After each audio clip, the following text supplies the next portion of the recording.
नमस्कार, लोकतंत्र मिररच्या टॉप 25 मध्ये आपल्या सगळ्यांचं स्वागत आहे। मी आहे आपल्यासोबत पल्लवी। तर चला एक नजर टाकूया आजच्या ठळक बातम्यांवर।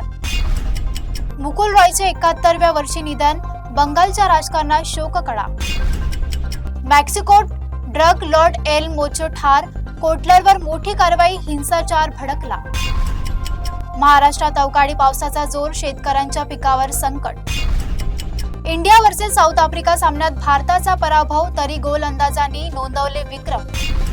पीएम नरेंद्र मोदी मे महिन्यात सोलापुरात येणार, तयारीला वेग। अमरावतीत भीषण अपघात, पिकअप दरीत कोसळून 4 जण ठार। राज्यात शेतकरी कर्जमाफीची चर्चा, लाखो शेतकऱ्यांना दिलासा मिळणार। सोलापुरातील 250 कोटीचे इंजिनिअरिंग कॉलेज प्रस्ताव अजूनही रखडले। वडिलांच्या अंत्यसंस्कारानंतर विद्यार्थ्यांनी दिली परीक्षा, सर्वत्र कौतुक। भारताच्या सेमीफायनलच्या आशा धोक्यात, गणित झाले अधिक गुंतागुंतीचे। एका षटकात 3 विकेट, सामन्याचा निकाल क्षणात बदलला। मुंबई महापालिकेचा अर्थसंकल्प 8000 कोटीच्या पुढे जाण्याची शक्यता। आजपासून राज्य अधिवेशन सुरू, सत्ताधारी विरोधक आमने-सामने। फलंदाज अपयशी ठरल्याने भारताचा पराभव, विजयाची मालिका खंडित। सॅम पित्रोदा यांच्या वक्तव्यावरून राजकारण तापले, भारताचा पलटवार। राष्ट्रवादी शरद पवार विरोधकांवर बहिष्कार टाकण्याच्या तयारीत।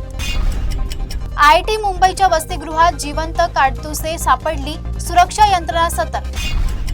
मंत्रालयात विरोधकांचा सरकारवर हल्लाबोल, शेतकरी प्रश्नावर आरोप। अमरावतीत अश्रूधार नळकांडी फुटली, परिसरात एकच खळबळ। दिल्लीत दहशतवादी हल्ल्याचा कट उलगडला, पाकिस्तानी कनेक्शन समोर।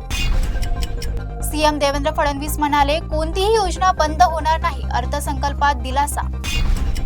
केपटाऊनमध्ये दक्षिण आफ्रिकेचा भारतावर एकतर्फी विजय, मालिकेत धक्का। अवकाळी पावसामुळे बाजारपेठांवर परिणाम, भाजीपाल्याचे दर वाढण्याची शक्यता।